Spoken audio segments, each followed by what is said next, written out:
Good evening and welcome to the Saturday edition of the Minions of the Zoo podcast experience show, whatever. I'm your host and keeper of the Harry channel, and with me tonight are Minions 3, Serenity Star 13, Hello. DrFunctional, Hi, and SkepTok. Hello, everybody. Well, let's see. Beginning at the beginning, Serenity. And our leader, Harry. Don't forget to introduce yourself. Oh, yeah. Well, didn't I say I'm your host and keeper of the Harry channel, or did I not do it that time? No? Yes, but I mean, you got to say I'm Harry. I got to say it with conviction. Okay. Yeah. Yeah. As though you absolutely. were. Yeah. slower. Yeah. So, Say it. A deeper voice. Serenity. Say it in a deeper voice. Anything new What? and exciting? Other than a bunch of fucking rain, no. Well, you know, you're more than welcome to send it to us. Although at the end of the Super El Nino, we'll see if I'm still wanting more rain. Yeah, really. I Well- got 2 grandchildren graduated from high school. That's excellent. Yay! And I'll Little tell you Dickens. something, guys. These 2, when they were born, nobody would have bet them to ever graduate. That's depressing. Yeah. Was it just the it's parents that it uplifting. came- It's not depressing at all. No, it's not. Yeah. It's uplifting. Course correction. Well, Scap. Resilience is one of those amazing things. That's one of the things I definitely admire about humans is we are pretty resilient. Well, some of us are, not the 1/6 that are on SSRIs, who need hug boxes and safe spaces. But like, what was it, Elizabeth Smart, who basically got locked in a basement for a decade Yeah. and escaped and has managed to like come out and thrive and have a good life and all that sort of stuff. If you stop hurting kids, most of the time they'll make a comeback. Yeah, well, not Just all give 'em kids. a place to grow up in, you know, Yeah. and a little bit of love, and they're fine. Amazing what they do afterwards. Some things are kind of hard to put some distance from, but I don't want to look at the downside. The upside is that, you know, you see people who are resilient and can come back from just about anything. And it's like, that should be an example of like, well, maybe I can too. Maybe I can overcome whatever challenge is there. It's fun. At least you can try. Yeah. Never hurts to try. Yeah, absolutely. I mean, if there's a chance, if you got a chip in a chair, you're still in the game. Yep. Let's see, Serenity. So it's raining. You. Oh yeah. It's raining. Yeah. Oh yeah. Okay. It's like we haven't had too many thunderstorms, which is nice because I have a panicky dog who does No, not handle just thunderstorms. Yeah. We haven't been as torrential as some places have been. It's mostly just a constant patter of rain. Like it's not like giant water droplets. It's not sheets. It's just in the air. That's the way to put it. So But we're cringe green again. I Oh, can't- there you go, Harry. I can't remember. Are you one of the Fallout fan people? I love Fallout. Okay. I think Functional does too, but I can't yeah. remember for sure. Anything dystopian and post-apocalyptic, I am there. Well, you know, whether we're talking about the rainstorm or the fireplace or all that stuff, if you're stuck on either Elysium up in space, orbiting the planet, or you're in the bunker or whatever, all that stuff just becomes a screensaver. You're just not going to experience any of that. What was that terrible TV show on UPN or WB or The 100? the 100? Yeah, you get 100, off of the yeah. satellite and come down and build an actual Yeah. fire and start making s'mores. That would make you question whether your previous life was actually worth anything. You know, sterile and all that sort of stuff. That kind of real life stuff is way more important. I don't like the fact that even in big cities that kids grow up not realizing that there are thousands of visible stars in the sky, not 5. But They're lucky it's 5. yeah. Is that a star? No, it's just an airplane, honey. Oh, no, why? Mommy, why are all those stars lined up, honey? That's just the Starlink. That's just Starlink. Yeah. Have you Okay. That's your Have you seen- Amazon drone delivering your SSRIs. Oh yeah. Have you seen the Starlink train? Yeah. Oh, yeah. In the early No. morning? Oh my God, that's amazing. Is it like a literal train? Yeah. Kind of looks like one, yeah. So, Skep, what do you think? I mean, not with an earthbound locomotive. It's nothing Yeah. like So that. we're It looks writing like we're writing group of science that. fiction. Okay, you and I, and we're writing a story. And how exactly do we incorporate these Starlink satellites into the Earth defense that we're going to come up with? So I feel like it would be a great place to sort of hide the anti-alien defense grid in plain sight, don't you think? Mm. Mm. Well, the tiny lead capsules of, let's see, what obnoxious radioactive isotope. Cobalt Probably one of 60? the cobalts. Yeah. Yeah. Cobalt 60 comes to mind. Nice And, 4 or 5 year with- half-life. That's like it's right in the Yes. sweet spot for annoyance. But if it's the Andromeda strain aliens, they're just going to die anyway if they get exposed to our atmosphere or the Yeah, War just of the Worlds. all one, you so who find cares? is like a whiny baby or an alcoholic, and Sneeze on him. Just sneeze on him. so where are the highest percentage of alcoholics now? Because I feel like we've been pinning this on the Irish for way too long. I mean, legitimately, where in the world would you go to have like 90% of people be alcoholics? I'll tell you exactly where that is. I'll tell you. I've looked at the sociology. It's Russia. Still Russia? It's still Russia. It gets worse. God it just bless gets them. worse year after year. Well, they're more Vodka affluent took year that after year. country. That just means more vodka. Yeah. Vodka to with a woman. I mean, if you don't have to go in under cover of darkness and milk a torpedo, or get the de-icing fluid from the MiGs. I know this is splitting hairs ever so Sometimes alcohol. slightly. Yeah. Top 3: Mongolia, Belarus, Russia, in that order. So Those are all Russia. that's why I'm saying it's splitting hairs. But I'm just letting you know the top 3 are, in fact, the top 4 are all Russia. Very nice. That's crazy. But I mean, when it's that, like when you're in a winter desert like that, is there? Jeez. Oh. Yeah, not a lot to Anything do. else to do? I think you're looking at different data than I am, because I'm looking at the World Health Organization. It's saying Romania, Georgia, and Latvia. What year? Oh, okay. 2019. Don't. Looking at 2026. Sorry, I had to step away. Oh yeah, I know you're Yeah. good. But either way, it's all in that part of the world. Not us.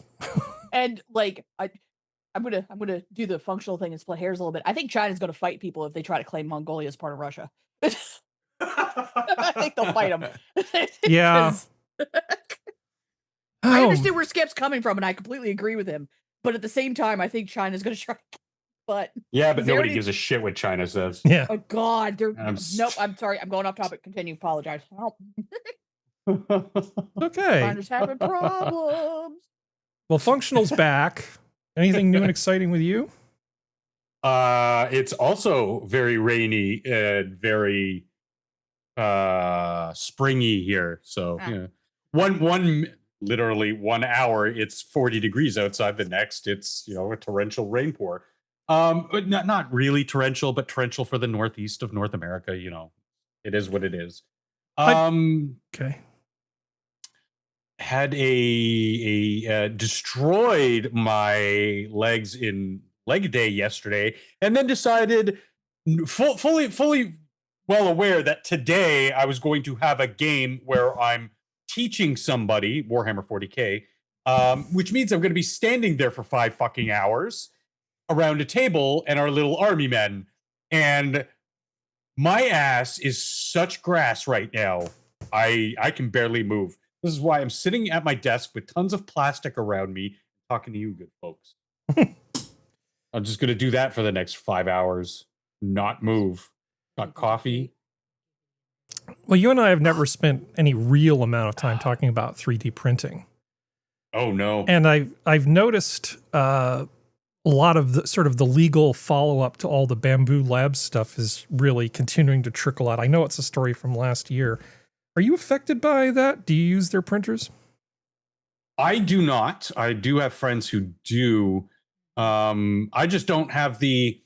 If I was going to get a 3D printer, it would be a resin, UV resin printer, because those are the high quality, high definition, high resolution types of printers. Also less sanding. But they're Less toxic fun. as fuck. Oh yeah. I That's don't how you know have it's good. I don't have the. I don't want to reorganize everything for just a. And I've got animals. I've got cats, Yeah. which means if they bump the table that it's on while it's in its little hood contraption near the window, so it could have exhaust, Yep. it's way too much pain for me. Luckily, here our library system, they use bamboos, and those are free. You just pay for the filament, and it's been great because I can print off things like busts, which even though they're filament printers, a little bit of sanding and primer, and it's smooth. My Mandalorian bust, you couldn't tell it was 3D printed. That's how much I fucking love this thing. And again, it's free. You pay for the filament, and it's like a penny a meter, a penny an inch, or something. I don't know, a penny a foot, like 2 pennies a foot, something ridiculously cheap, and it's super cool. Well, just is the bamboo stuff still ongoing? Well, it's part of a long thing that there's a lot of things going on, right? So it's all right to repair. It's all right to be able to pick where you get consumables. All that sort of stuff ties in. So if you look at cars, right? It used to be that you could take your truck into a Ford dealer and get a new battery, and it'd be like a couple $100. But now the battery is tied into the battery management unit. And so you get a new battery, and then you have to have them use some proprietary software and hardware to tell the computer, oh, hey, you just got a new battery. And then you end up leaving about $1,200 later for something that just a few years ago was a lot cheaper. If you don't, there's a reason I don't drive. And if you don't have that changed, what'll happen is the truck, this is not necessarily specific to Fords, but Ford's a good example. The truck will think, oh, this person's battery is getting old. I should start turning off systems to preserve it so it won't fail catastrophically. So you'll wake up one morning and the car audio system won't work. And then you won't be able to turn on your high beams, and just one thing at a time, just this slow cascade failure of your electrical systems. And it's all because you replaced your battery and didn't, go bow in front of the gods at the Ford Steeler, and you get that thing reset. So this is like a huge topic, but we've also talked about the whole thing with guns and ghost guns and people printing gun parts and that sort of thing. And the laws where they want to control the thing. Well, so the capsule summary for people who may not be familiar with this is set of 3D printers in the name of allegedly making them more secure so people can't hack your printers. It used to be you could issue commands to the printers over your local area network. Now we got to shut that down. We have to make sure that it only goes through an API that pulls like approved things from the cloud. So for you to basically do certain types of printing, you have to send your job into the cloud. That's where the AI takes a look at it and figures out whether you're allowed to print it or not. See, that's where they insert that. And then it comes back down and prints it. And they can do things like making sure you're using the right kind of filament and all this other stuff. And it's all such a bore. It's all so terrible. Making filament Ds, if you know what I mean. Well, Epson printers and things like that. No, not Epson. Who's the one that's really bad about forcing you to use their consumables, like in the inkjets? Sorry? HP. Yeah. There's so much money to be made by making something that shouldn't be a subscription into a subscription. So they're using technology against us to make everything shittier and more expensive. So, yeah, it's just another chapter in the should I be able to use my own shit the way I want to use it? If you're driving your car and the computer is collecting data, does that belong to Ford Motor Company or does it belong to you? I can assure you Ford Motor Company and other companies like it have a very different opinion about that than you do. Yes. Yeah.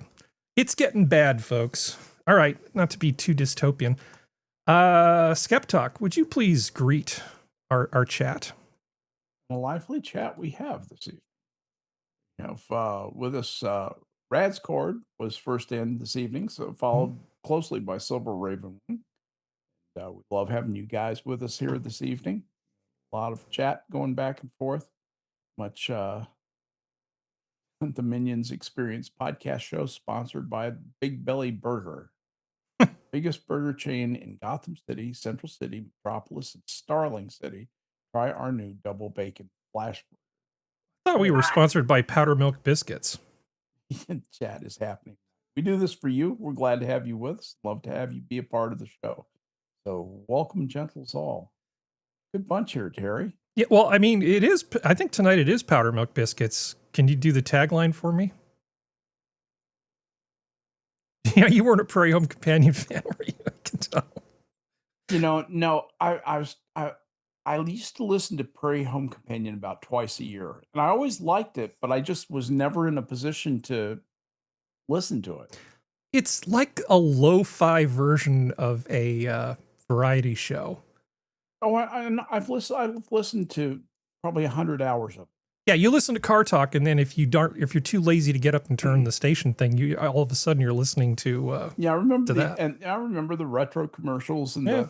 I remember the sound effects guy. He was the best. Yeah, NPR is simultaneously terrible and awesome. I don't know if there's anything awesome left. No, Click and Clack are dead. Bob and Ray? Something Ray Bob and Magliosi. Okay, yeah. MotZ is how you would say it if you were in Italy, but Magliosi is how they. Well, to this pronounce it. day, I know that because I sorry. went to college with a distant cousin of theirs, Tom Magliosi, Mhm. who was a significant lawyer in San Diego. Mhm. Okay. Anyway, what it's worth. So, you've already said that you had a couple grandkids graduate high school. Did you have anything else? Yeah, just that we're getting some rain down here, and our corn is now above my waist, and it's going to be amazing. So we're really Corn psyched up loves about the rain. garden coming in. The tomatoes are just going crazy. Everything is just going crazy. I mean, if you have good soil in Texas and you actually get some rain, it's a great place to grow stuff because a lot of sunshine.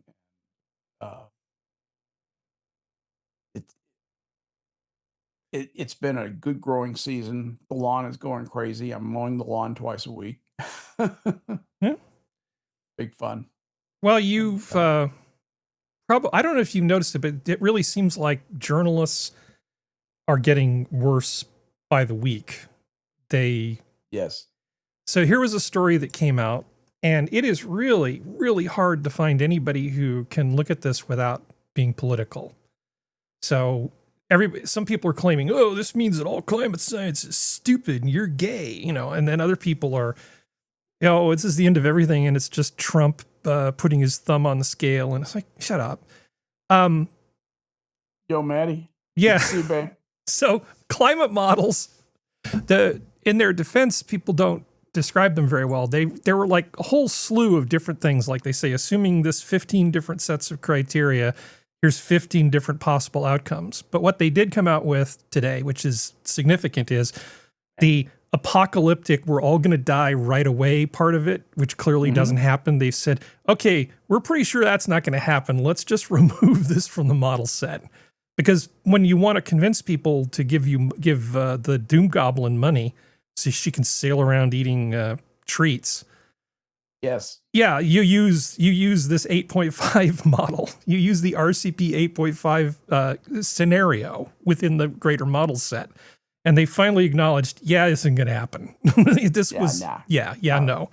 So it doesn't mean that climate science is gone, but some of the really alarmist shit is based off of this, and this going away might at least turn down the volume on the exaggeration machine. A healthful process, I think. Of winnowing out the extreme stuff, the stuff that's not supportable. I happen to agree with Scott Adams. I don't think we've successfully measured the temperature. I don't agree that it's absolutely impossible to do that, but I think it's much harder than we thought it was, and we need to develop some data and some modeling with enough computer power to model more of the larger climate process in order to get an idea of what is actually happening, what the danger points are, and what the tipping points are. There are real tipping points out there. We don't want to get past those. But supposing things about, well, what if instantly all the permafrost, thawed? Well, that's not a useful thing. You have to talk about it in rates of how fast it's thawing and how much carbon is going out, and so forth. Mhm. That is a complicated thing to even speculate about. Uh, so I favor a big retrenching of the environmental science effort. I think their heart's been in the right place, but unfortunately, the idealism has poisoned some of the data, and I think it's poisoned the attitude of some of the scientists involved. And I think a new generation of environmental scientists will be good for that world. Enough said, but Well, I mean, Bjorn Lundberg has been sort of making the same point. Yep. And this, I'm a big fan of his. yeah, he does a good job, but I was happy. I was happy He's to. always right or particularly rational, Yeah. but frequently he's very right. Well, I actually agree with everything you said, except the first thing you started off with, that we can't measure temperature accurately. I don't believe that's even remotely true. If you talk about surface, No. I said we haven't. Not we can't. I said we haven't. I'm not And even. we I'm think not. we have. Okay. Based on just using satellites, you can quite accurately measure surface temperature, and we have tons and tons and tons of that data. It's hard to measure water temperature when people change things. There's a lot of temperatures that we're not as good at measuring. And there have been some problems with some terrestrial measurements, but I think space-based temperature measurements are very accurate, and we should have a lot of those. So That's not what they rely on, Harry. well, it's definitely part of one of the data sets they rely on. But if you're talking about, that's the most accurate data set, but that is not. There are weather stations, the National Weather Service, NOAA, these empires of bureaucrats. I know they have to generate the TPS reports, and then they have to take them down to the people. It's crazy. It's absolutely crazy. Seriously. There's a new generation of weather radar coming, Skep. I saw a thing on it that was extremely informative, but it's very, very technical. But it takes Doppler radar like we have now, even the high definition Doppler radar, and just says, "Oh, aren't you cute?" It's like the next generation of Doppler radar is going to completely. It's going to be sort of like we went from 1080p to 4K all of a sudden. It's going to be pretty great. Oh, okay. Yeah, it's going to be really great. Let me see. So, I have a few follow-ups. I mentioned earlier that Shakira had gotten in trouble because of some legal stuff involving taxes. And then this came in right afterward on the show. I love when this happens. I talk about something on the show and then the world changes, like it's a simulation. Spanish court orders 55 million euro tax refund to Shakira. Yeah, it turns out hips didn't lie. She's just fine. So she's not. So what I said earlier, if I made it imply like she's guilty of anything, nope. She's vindicated as of the 18th. So good job, Shakira. All right. Don't really need to talk about that very much. Taxation is theft. Just want to point that out. Absolutely. That's why the government has to maintain the exclusive use of force. Do you remember last week I showed this parody? I don't know if Serenity saw this. I can't remember. If it was last week, no, I didn't. Okay. Oh, God. I told you this has been happening to me. This keeps happening. It's driving me crazy. I don't like Okay, you. so this is from The Onion, like 13 years ago, 15 years ago. This was during the Obama administration. Bus plan. The switch to the new buses, which cruise at speeds of up to 165 miles per hour, will save more than $17 billion from the country's recovery budget. In a press conference today, project director Alan Peterson called the plan a cost-efficient way of cutting travel time. And high-speed bus corridors using Exilder Lane will now be known as the busway, giving buses easy access to exits and on-ramps. So you can see this is obviously not a great idea. Okay. Because I was joking about the whole idea of the high-speed rail. I'm surprised they haven't proposed something like this. And then, after the show, The simulation provided this. Let's see if it loads.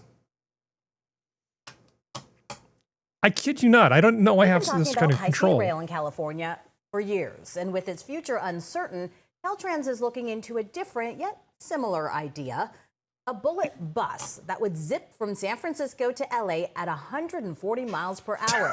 ABC 7 eyewitness news reporter Luz Pena is live with this. I can't make this shit up. Apparently, I mock the idea of high-speed buses, and what happens between last week and this week?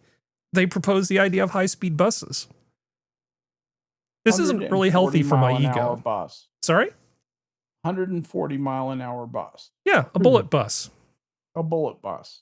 Why not, Skep?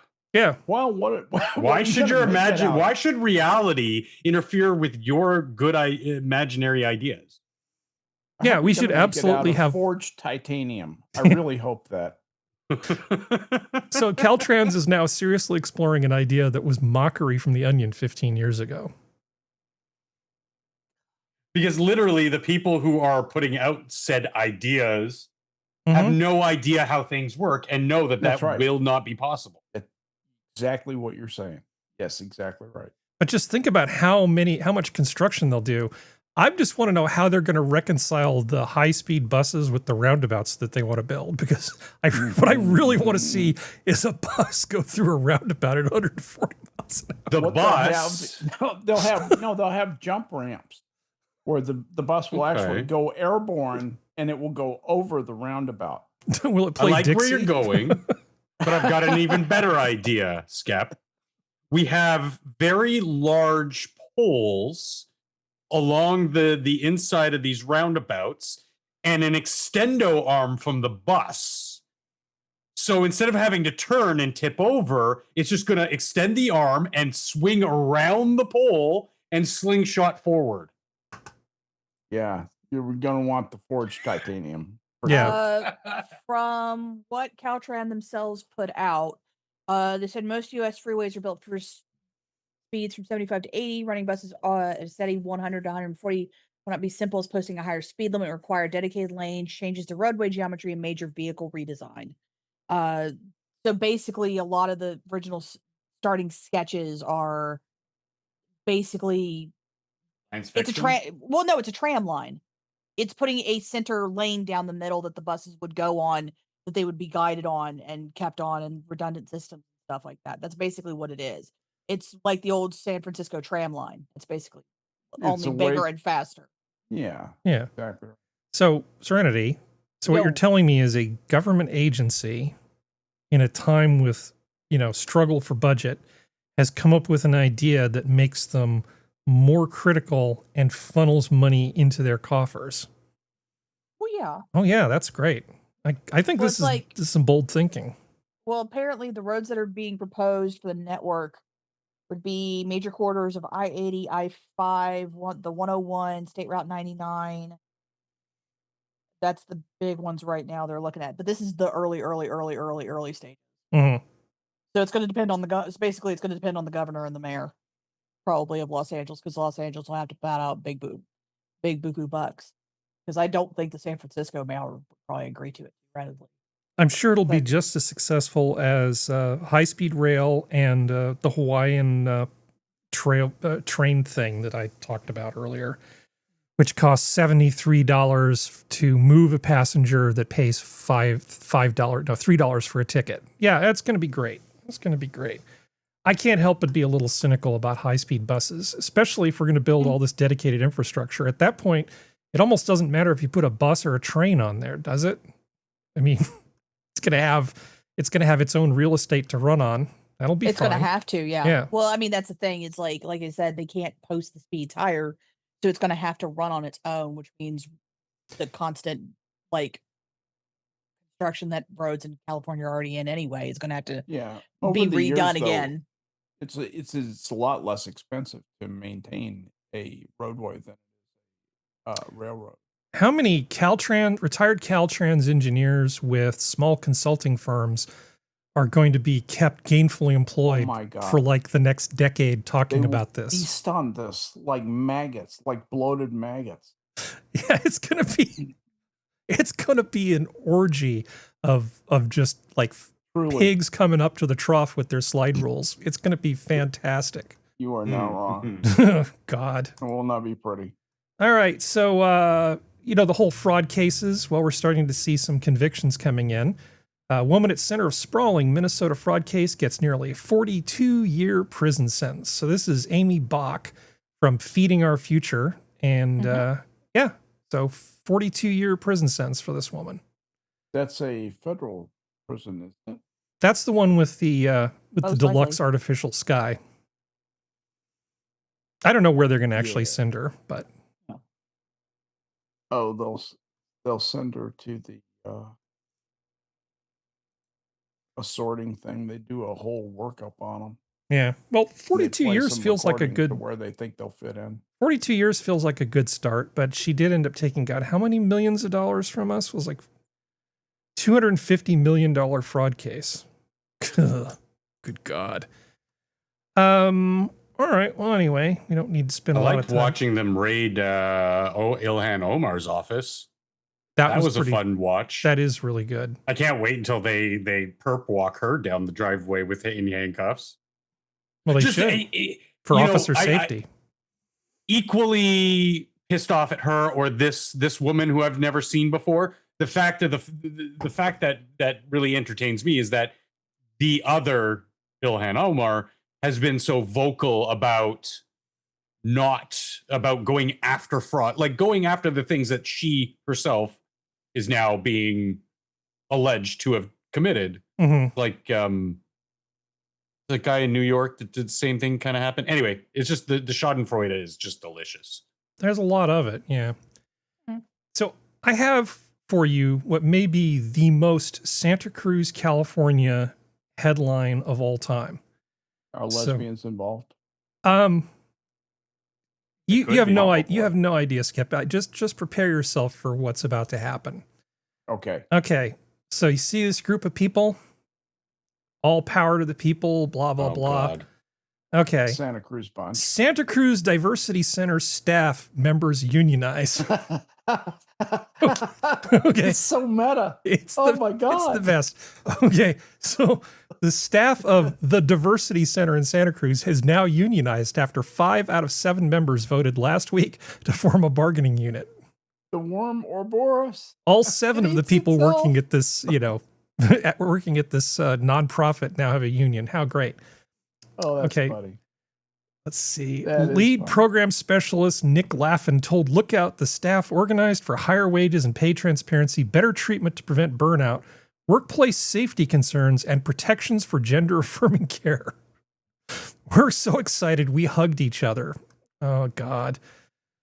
Yeah, the Diversity Center is a nonprofit that advocates for LGBTQ plus residents of Santa Cruz and Monterey counties and provides services, education, and events for the community. They were trying to paint this as like a potentially hostile workplace or unsafe. If you work in a hug box like this and you still don't feel safe, the problem might be you. Yeah. Just saying, there's no safer place to work by their standards than this place. On the other hand, local judiciary is liable to be very sympathetic. Find some crazy jurists in that part of the country. Yeah. So maybe they're crazy like foxes. Maybe. What service do they provide whereby the withholding of said service so disadvantages the community that they feel the need to do it in an organized way? Where are they getting off unionizing? What possible grievance do they have? Yeah, and why would you basically, half engage the parking brake on your company by adding a union in there? Because it's just gonna suck money away from those people. I don't know which larger union they're gonna end up being affiliated with. But yeah, The thing about unions is that they are absolutely essential at certain times. And the rest of the time they're just parasitic chaos generators. Very frustrating. Well, a lot of times when somebody gets a union, it's because they kind of brought it on themselves. If you're running a business and you typically end up with a union, you probably didn't do things right, because it's a totally avoidable thing in most cases. However, these people are insane, and they're insane true believers. And if you feel like you're oppressed working at a place like this, I don't know what to tell you. Let me tell you just a very brief union story.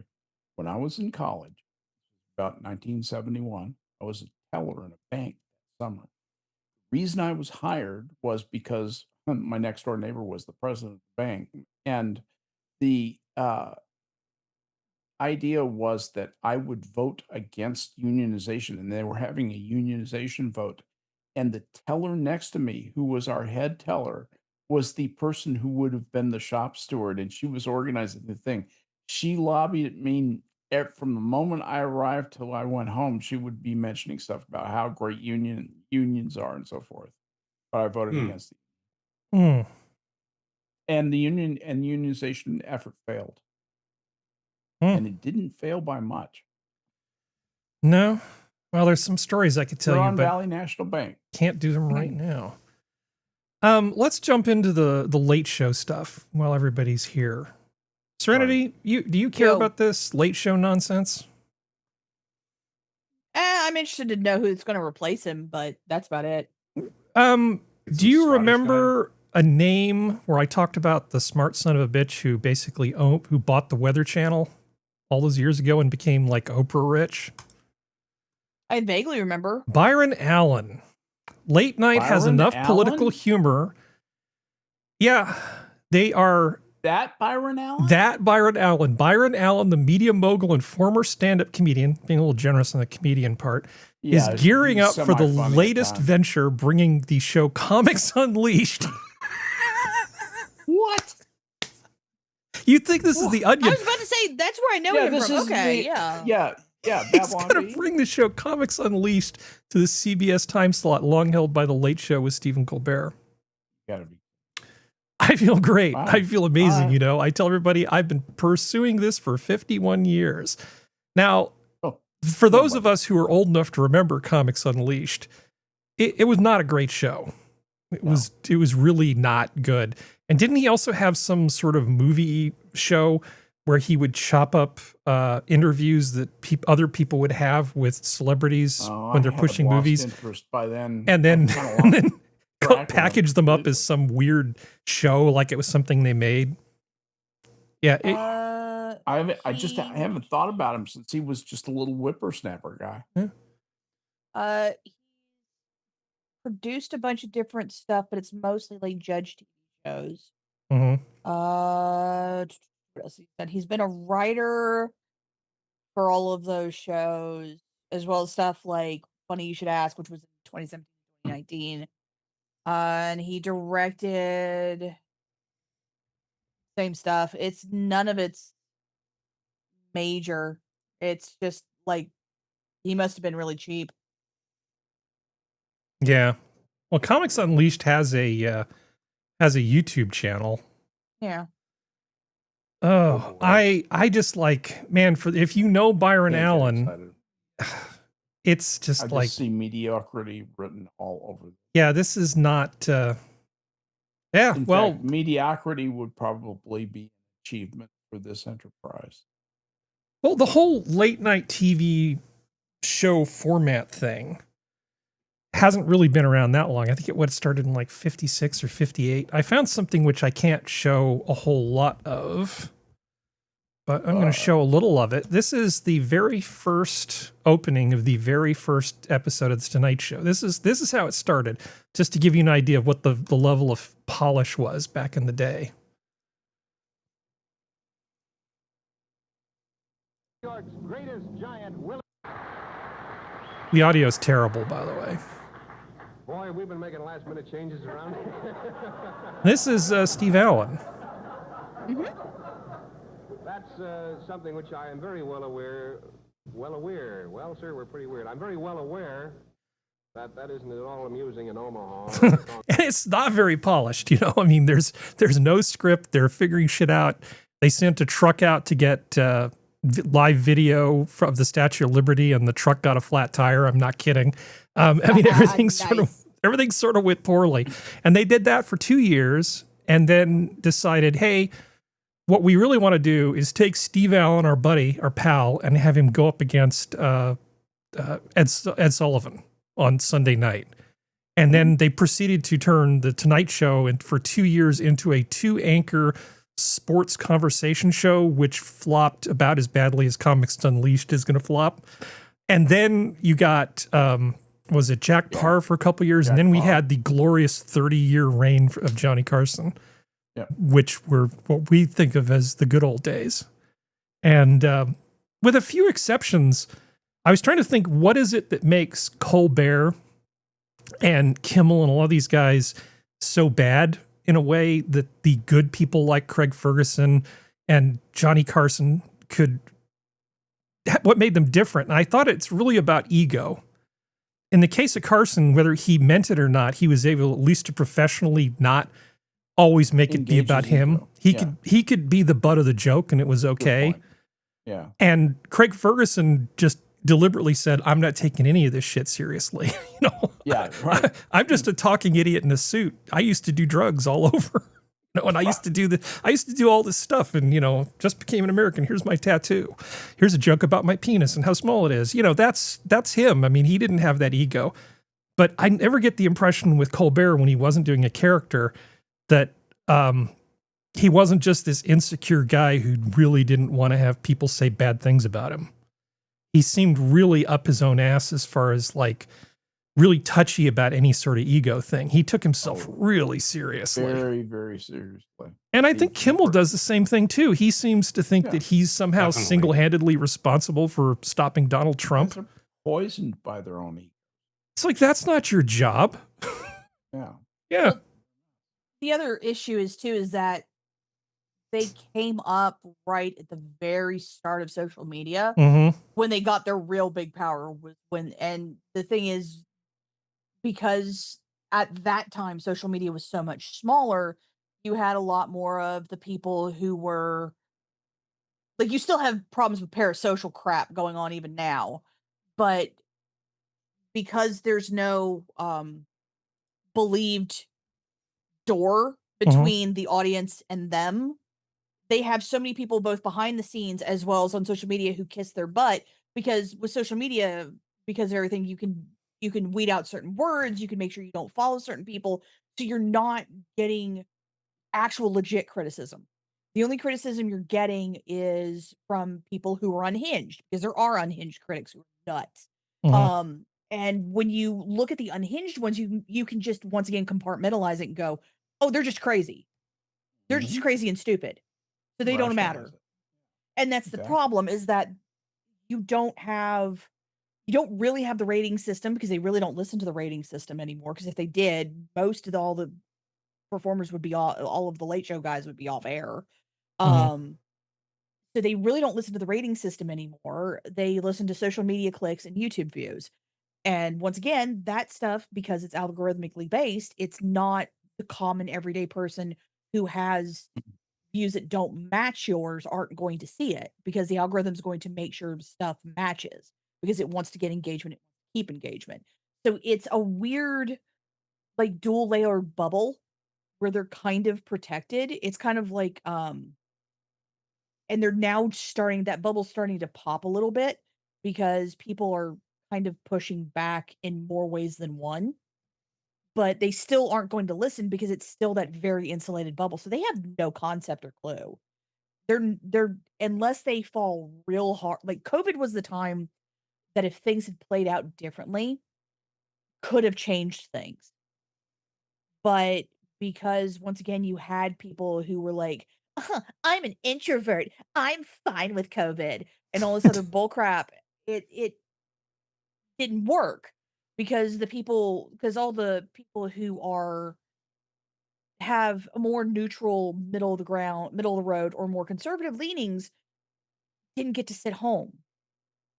They didn't get to sit home and watch all these guys do YouTube videos. They had to go out and do work on construction, work in the factory, work in food prep, and do all that stuff, or they just didn't really like tune into the internet because that's where a bunch of them went for a certain amount of time. So it's just this like multi-layered bubble. It will pop eventually. It's just going to be interesting to see who gets hit the hardest.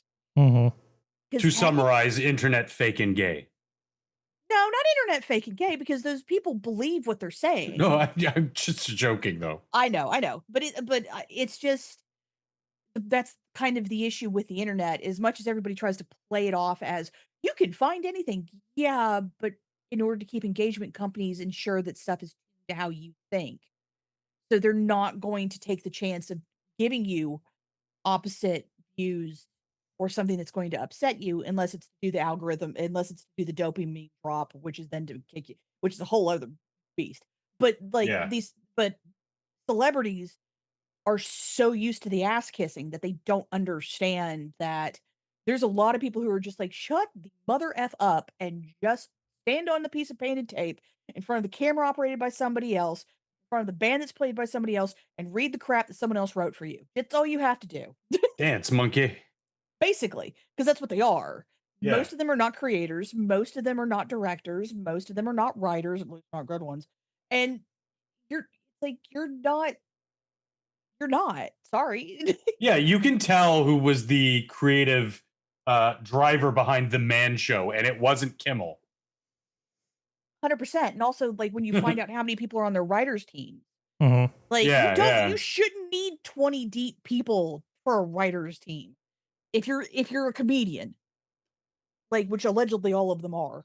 No, that's why Conan O'Brien was like the shit and made The Simpsons as great as it was. And then when they started getting in teams of writers for The Simpsons, that's when people stopped watching The Simpsons, stopped caring. Stephen Banks was like head writer for SpongeBob for like 10 years. Oh, yeah. It only takes one really good talent. Yeah. And I just referenced the Man Show. They never outright said it, but you can kind of tell Adam Carolla was the brains behind the comedy of that show and why people tuned in. Sure, there was a lot of, hey, now we've got girls on trampolines. That's not what I'm talking about. I'm talking about the skits of like actual comedy, not just boobs go jiggle. You know, there's a very big difference between that stuff. And like Kimmel was awesome when he played Charles Barkley. But half of the reason why it was so funny was because it was this short, dumpy white guy in orange makeup pretending to be Charles Barkley, a 6'8" black man. Like, yeah, it's absurd and it's not French. And still entertaining. But why do we have Barry Weiss? Moving on, Barry Weiss, they're shaking things up at CBS now, so they're basically moving her aside to a more limited role. And maybe this means CBS News is going to become fake and gay again. I don't know. But they're not really getting the numbers that they would like, obviously. I was thinking about, major network news, that sort of time slot. I feel like there's a lot of brand loyalty. Because a lot of people who actually watch these things are older people, right? Everybody else is on the internet. So it's a lot of older people. And if you're like a CBS News viewer, you've probably been a CBS News viewer for 40 years. And I'm pretty sure that the same thing applies to NBC. It's like, I used to watch Tom Brokaw. He was so handsome. And then, I think there's just so much brand loyalty. How do you even change it in any big way in terms of the numbers? Right. You're just trying to capture eyeballs to replace them of the few of the key demographic that advertisers love that happen to stumble onto your show. I don't know. Is that Taylor Tomlinson thing still going? What Taylor? It was some late night show that they handed to her, and it was like that Chris Hardwick show, but with her as the host instead. It was like late night. Okay, nobody knows. Yeah, everything is just terrible. After Midnight? Is that what you're talking about? Yeah, didn't she do that After Midnight thing? Is that still around? Doesn't look like it. I don't know. Yeah, she's one of those comedians that always feels like she's telling the same joke. Oh, well, anyway, I don't mean to be mean to Taylor. She's fine. But Barry's on the way out. Okay. Arrivederci. Let's see. Yeah, that's not a promotion what they're doing with it. No. She's awful. It's a don't know why horizontal anybody- move into a much smaller office. I don't know why anybody like was turning around hopeful. Oh, maybe CBS will have a turnaround. Why? Because of Barry fucking Weiss? No. Yeah.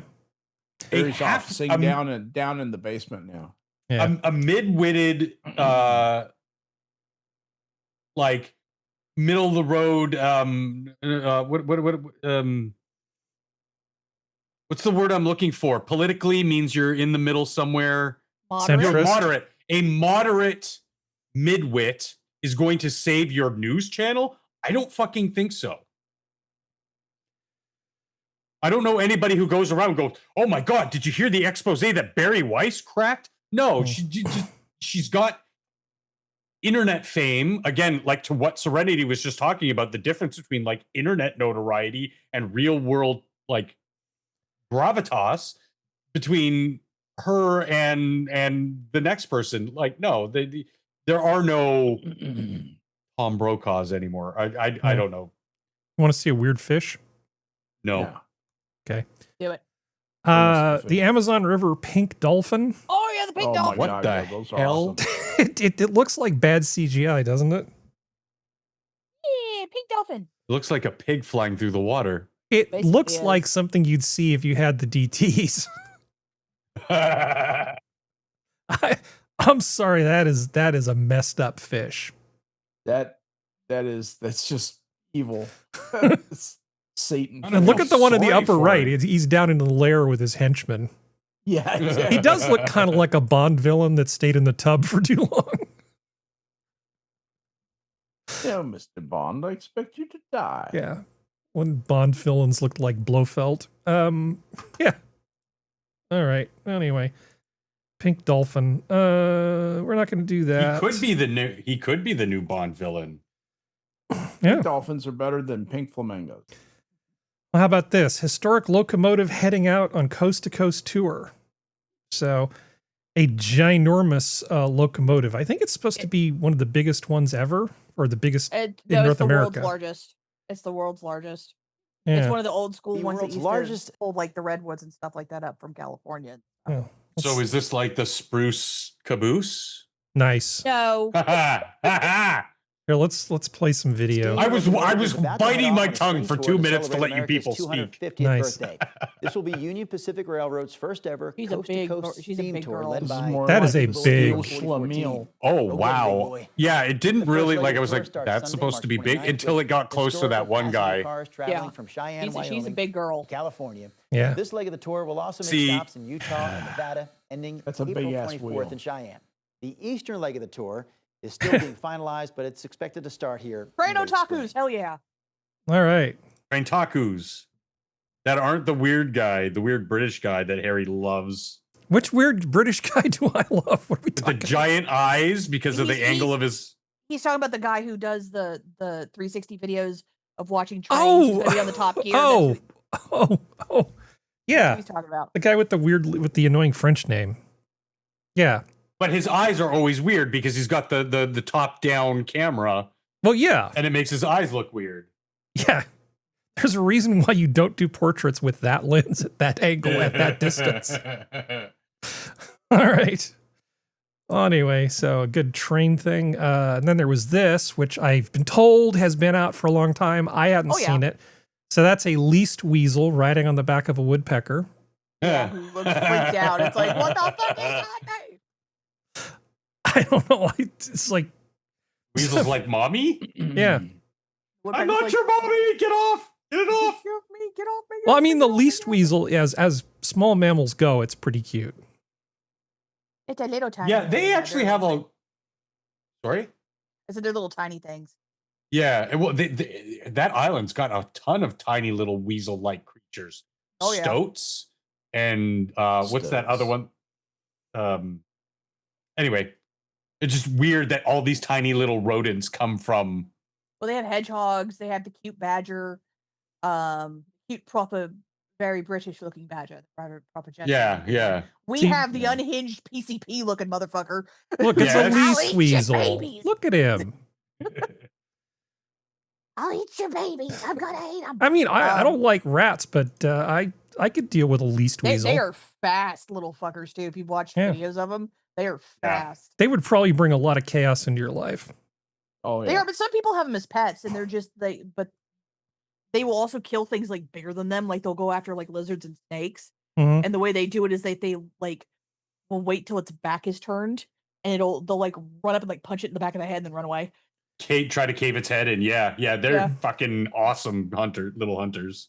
Because I watched a woman in England rehabilitates them, and she has a stuffed animal snake, and she'll put it on like the area where they sleep, and they'll hide like on the edge of the bed or something like that, and then spring out and run at it real fast, hit it in the back of the head, run back and hide, and then poke back over to see if it's dead, and then do it again, and it's the funniest thing to watch.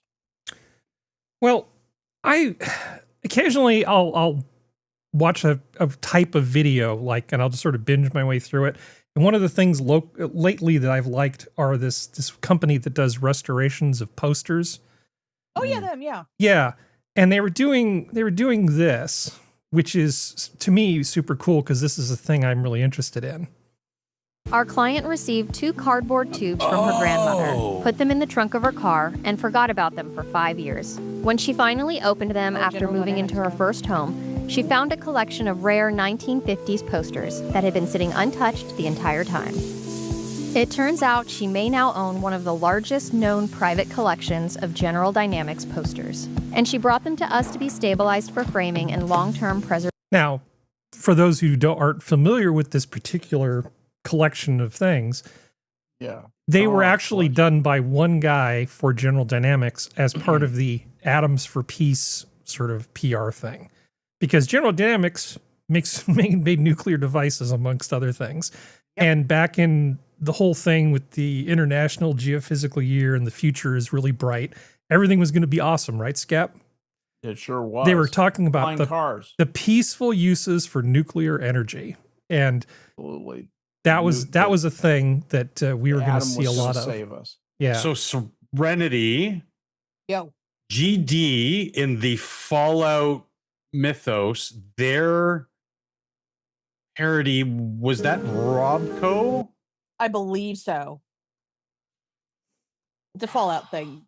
Yeah, it Fallout because it's neo-futurism. It's based on real world stuff. So like General Dynamics posters, you will see their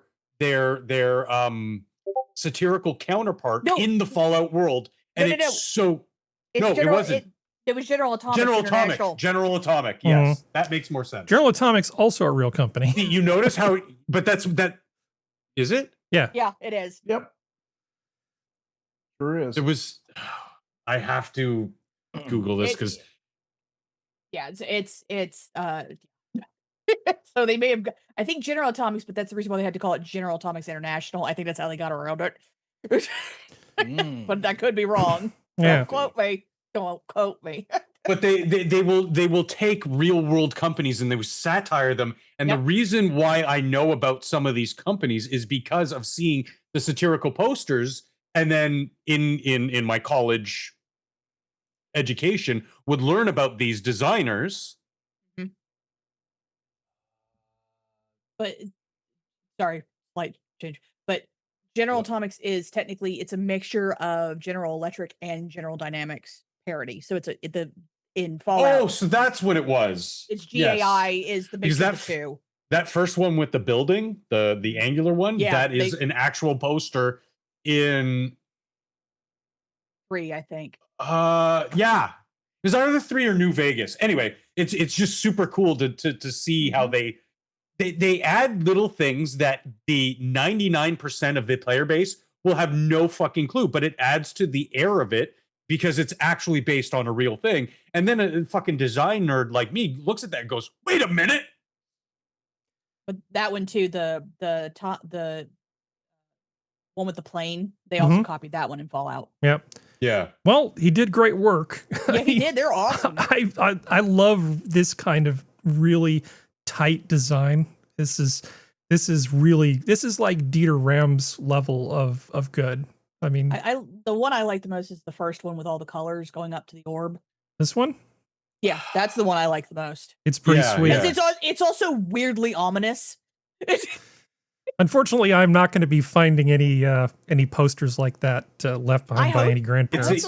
I hope the lady who found it, though, I hope she like loans it out to like museums though, so people can see it. Well, this is from SF MoMA. There are versions of it in museums. So, I mean, her having that private collection is not making the world a worse place. But still, like, it gives the ability for it to go other places. There aren't a lot of them out there, but they're not messed up. But they did such a beautiful job of restoring these things.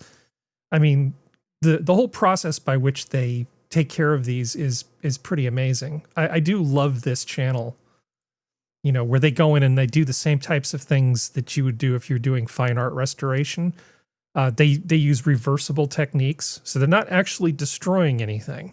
They're cleaning it, and then anything they do to sort of restore it is reversible, so they can put it back the way it was when it showed up. Did you notice that because they use a CMYK printing, that they had to go underneath the cyan here with yellow and magenta to get it the same tone? It's not as simple as, hey, we're just going to touch up this green part with green. It's not that easy because you're dealing with very, very, very fine layers of inks. Okay. You've given me a segue, so I'm going to take it. It's in the wholesome section. Told you, I'm a design nerd. Volume. I'm working on it. No, there is no working on it. It has to be perfect, Harry. No, if I load the interface and it doesn't give me a volume button, what am I supposed to do? Okay. Is this what I think it is? Yeah. A very old pigment that since 1904 has not been allowed to be made is genuine Indian yellow. And if you take it out and smell, you know immediately that it's genuine Indian yellow because it is made of cow's urine. Yep. My name is Nicholas Walt, and I've been the owner of Cornelison since 1978. Cornelison is an artist material shop and specializes in pigments which come from all over the world. I think the most important colors are the earth colors: raw sienna, raw umber, burnt sienna. This is a hell of a shop. You know, how many art and craft supply places of lesser quality have gone under, but a place like this is just going to keep going because you can't replace this with online. You can't. You can't stop this video halfway through when you're just teasing me. I'll play the rest of it, but I just don't want to get. I have to add something to it to not have the copyright get killed. Tension. I know. That everybody can recognize. This is right up my wheelhouse. Throughout time, because in the digital world, I think given the choice becomes more between and more the stuff important. that I do and being able to there work is nothing with this stuff to replace the set of skills involved in painting, and there will always be a thirst for real pigments, real brushes. Materials. Yep. And a real old guy who actually knows what to help you. Well-known artists as regular clients. Technique is half of it, the materials, because we always had to have 50 it's just another form of chemistry is super important to your work. Oil I would never in a million years waste these kinds of materials on the stuff that I do. You will immediately see the connection. The stuff that keeps you paid. Yeah. Yeah. You would use it for your passion projects is what you'd use it for. Oh yeah, and I do have paints like that, like special projects, special models, busts, whatever. For me, I'm looking at it right now. My AT-AT walker is made with actual ashes because it's a gray, so it's actual. Yeah, I can say it. It's actual human ashes. That's not as grisly as it sounds, people. No. It's actually something I did to honor somebody. So, but yeah, I mean, and part of the way you make a natural gray is black and white, obviously. But I mean, a natural gray, a natural looking gray, is to use things like ash, or trying to think of it. Can't off the top of my head. It's probably would say on the bottle over there, but I'm not getting up again. My legs. Serenity already gone? What was the name of the shop? Oh, she's gone. Okay, Cornelis and something. Let's see. Cornelison and Son, right? That. Yes. Too many notes. Too many notes. I had to flag that website. Yeah. It's pretty sweet. They do online orders. Yeah. Wouldn't it be way more fun to go there? I mean, of course, you'd have to fight your way through the usual suspects to get there. But yeah. Well, no, because we're still we have an open travel thing between mother England, whatever. Yeah. So getting there, but I mean, just to go for pigments, you know what? That actually might still be worth it. Might still be worth it. You may hear from me at the end of the summer saying, "I'm going to England. Take a special lady, go sightseeing." Just saying. Well, I'd rather get a special lady there and bring her back, or find one there and stay there. I love English women. What can I say? I'm not allowed to talk about what I like and don't like. So you are not. Let's see. So speaking of England, as floods get worse, Britain tries a new solution: beavers. Oh yeah, I heard about this. Yeah, they've been reintroducing beavers into the UK and hoping that it'll make things more better in terms of flood control. And the answer is it probably will. It's astonishing how clever these little bastards are. So I saw a video here in the US. There's a small-ish creek next to a trail, and this park ranger kept noticing that at the edge of this trail there was a pile of sticks and stuff. And I was like, "What the hell's going on?" And so they'd clear it and get out of the way so people wouldn't have to walk around it. And he'd come back like the next day and it would be back. And eventually they figured out that it was a beaver that was doing it. And they kept clearing it and the beaver kept doing it. And they finally noticed that when they gave up and left the piles there, that what it was doing was protecting a section of the bank where it was going to collapse and go into the river and screw everything up. The beaver noticed that the edge of the bank was eroding away and just nature's engineers just took protective measures to keep things flowing the way they're supposed to. Yep. Yeah. Beavers are awesome. The British are already angry because the beavers had better teeth than them. and if more. They come back and start talking like Englishmen, they're not going to be welcome back in Canada. Yeah, well, they have a lot That's of just how it trees. works. I don't make the rules for the beavers to chew on, and it's gonna be fine. But you're right; it is really fucking cool how they are basically nature's little engineers and can look at a bank or whatever and tell, "Hey, that's not structurally sound. Me and Jim Bob over here, we got to shore that up." So, is it my imagination, or does that guy look really short? I can't quite tell sitting down, but I'm getting some Hobbit vibes off this guy. They're not all hobbits. Okay. Besides, the surefire way is to look at the feet. If the feet are, Hobbit feet, then he's wearing wellies. He is. Yeah, he is. So you can't really tell if he's got Hobbit feet. That's what enraged me so much about watching those people throw the beaver. Because they were hanging out by the beaver den, got attacked. And the beaver was like, "Yo, get the fuck off my front porch." And then they threw the beaver in the water. Don't fuck with beavers, son. No, don't. If I have to choose between you and the beaver, I'm picking the beaver. All right. Frosted, they don't need a license because they're foreign. Okay. Moving on. Okay, let's just talk about how incredibly annoying the IRS is briefly. So, Tennessee man said he tried to return a $20,000 IRS error, then got charged interest. So this guy basically spent years trying to return some money to the IRS, and when they finally took it, in the rules too. That is in the rules. They write the rules for themselves. Yeah. Yeah. He immediately tried to give the money back, and but then when they finally took it back, they charged him interest on it. So if he hadn't been the Good Samaritan and just kept his mouth shut, would he just been 20,000 richer? No. Maybe.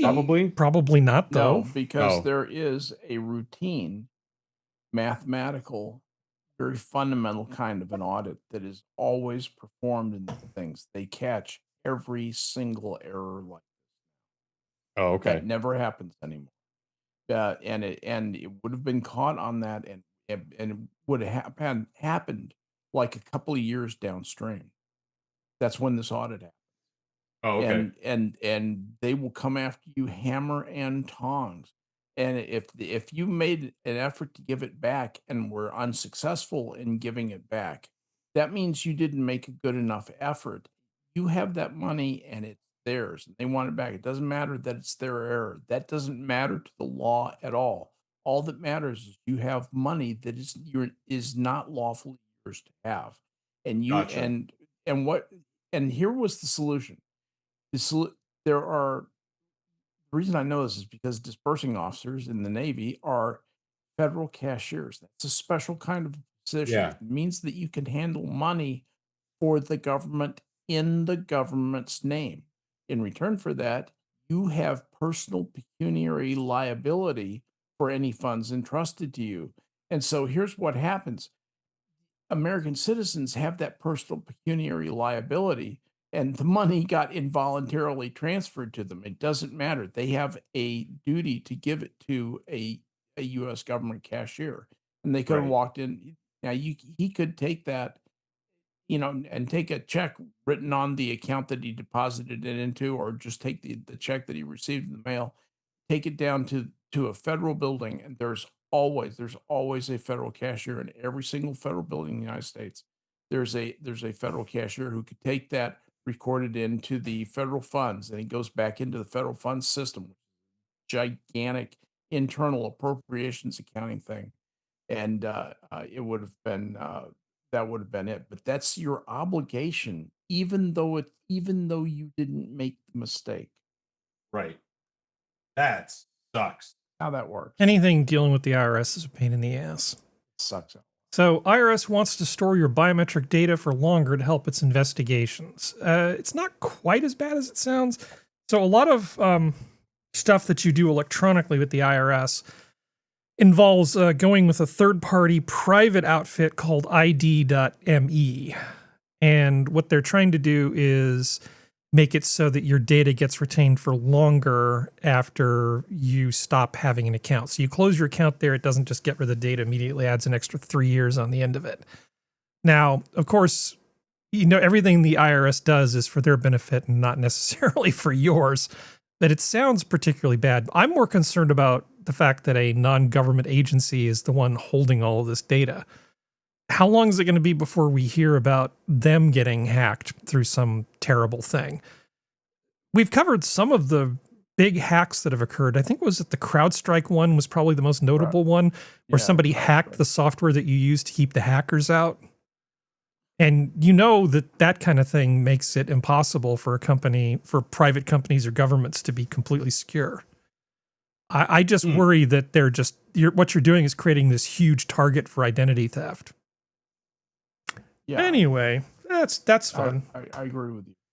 Let's see. Who do I want to make happy between the two of you? Well, I have a thing here that a very small number of people might think is interesting.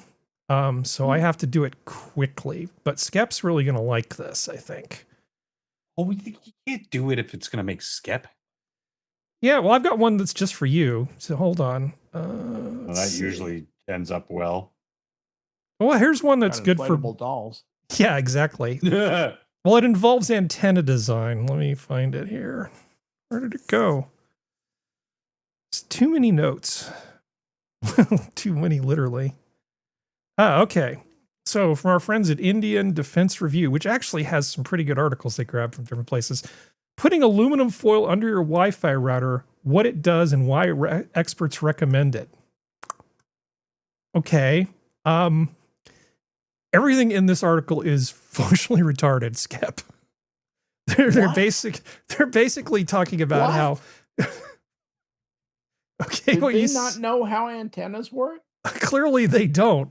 And we're not going to talk about the fact that that's a quarter wave monopole either. But I will say this, putting the aluminum foil around it to sort of try to push it in the right direction. Okay, that's a thing. This is not a thing. Okay, this is a cry for help. Okay, just go online, buy a single directional antenna, and replace the 3 little vertical antennas that are there, the little rubber ducky things. That's right? what I'm talking. Yeah, just buy an actual antenna that's purpose built for this. This is so not going to be give you the thing that you want to get out of this. Nor is this. Plate is a nice touch, though. Nor is that, right? Not good. But there's one thing at the beginning which actually explains why you get some goodness. The aluminum foil under the router is actually a very good thing. And that's because if you want the waves to propagate appropriately, you want the water put Like a underneath waveguide. there. Yeah. So this is a picture of the antennas for the KGO AM radio station in San Francisco, one of the big stations in the United States, 50,000 watts. A screaming power. And the question is, why are you putting it over water? Is it because the land is cheaper? Is it because there aren't people around? No, it's because electrically what this does is it actually helps the wave propagate along the ground effectively from these 3 towers. It changes the direction of the waves. This is good. You're not shooting stuff into the water. You're not shooting stuff straight up into the air. You're shooting it along the ground. It's because of the way the waves actually propagate. It's called a ground plane. And putting that sheet of aluminum foil underneath your router does effectively the same thing. But if you need a directional antenna, buy a freaking directional antenna. Yes, exactly. Yeah. It's not an antenna. Yeah. Okay. So that's the short version. So here's a weather phenomenon.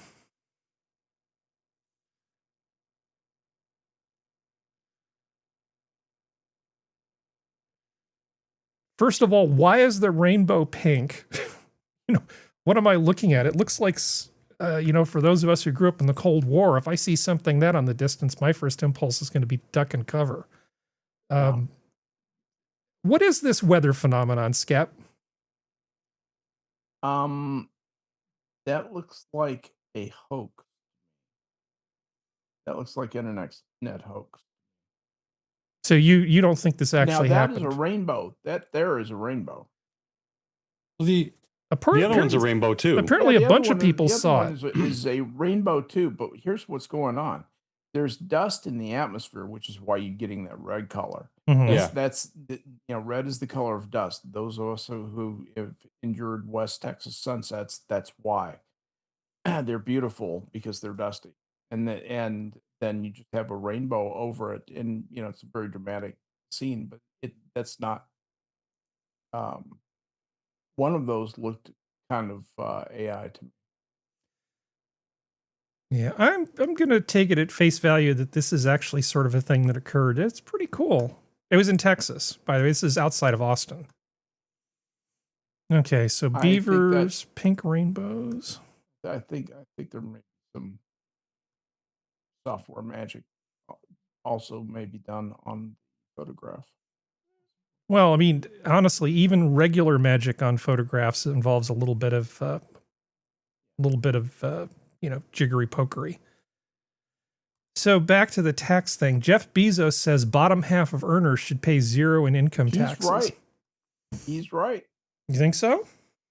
They pay 3% of the income tax. You tell me the government could not reduce itself by 3%. Fuck no. Okay. Get rid of it. And get rid of all that administration. That's the reason that doesn't leave, because that's hugely human intensive to manage a very small number of or a very small amount of the tax receipts. A lot of people producing a very little bit of money, but they have to be managed. Extremely expensive, and it's a very large clot of people who want to give up the power. That is part of this, Harry. Well, they mostly pay payroll taxes anyway. Yep. But I worry about, sort of for the same reason why even good health plans have copays.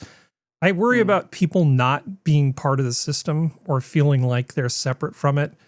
And then once we basically set this precedent, who decides how high we get to move that number?